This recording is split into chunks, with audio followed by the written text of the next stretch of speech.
Hi, I'm Brad Redding, a PGA Master Professional for PGA Magazine. What I want to do is help you understand some things that I do with my students to help them develop and secure motor patterns in putting. I think for your teaching and your coaching, it's very helpful if you have some things that will help them understand how to use certain parts of their body and how not to use other parts of their body. So I've got 3 alignment sticks here. Don't adjust your video here.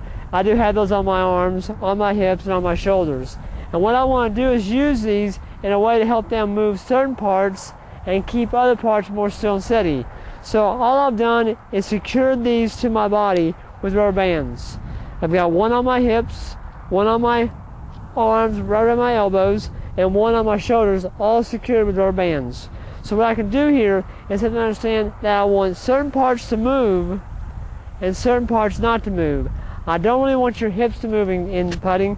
I want you to keep them pretty steady, but I do want your arms and shoulders to work in unison in more of a coordinated fashion.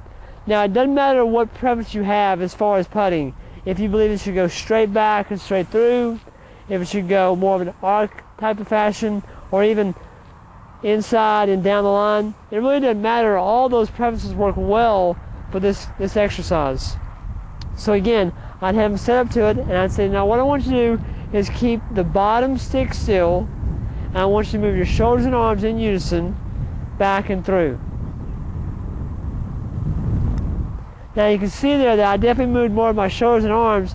My hips didn't move very much. If they made a motion where their arms moved, they would see that right away, that the stick down here didn't move, but the shoulders didn't move very much. The arms moved a whole lot, and the shoulders didn't move hardly at all. They'd see that right away. If they happen to move their wrists, they'd say, well, you know, those 2 sticks aren't moving at all. And if they try to use their body, they can see the hips moving with the shoulders and arms. And again, very visual, very effective in helping them understand how to make a putting stroke. So again, I believe in more of an arcing motion in putting, so I believe the stick should go more up and in, and then up and in, all the while keeping this steady. So let's have again. Get my arms and shoulders moved together, up and in, and I'm making more of an arms and shoulder type of motion versus a wristy action, or arms only, or even a body action. Now, I may have them do that in front of a mirror, very helpful, for them to look up and watch the mirror and watch how their shoulders and arms are working together in unison, more coordinated there. That's going to help them secure this motor pattern. They can watch their shoulders turn, their arms move, and the hips stay very still.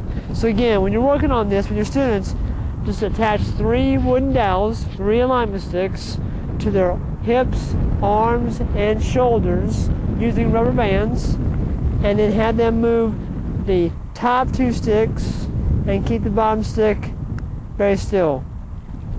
I think you'll find this pretty effective for your students and help them develop a great putting stroke.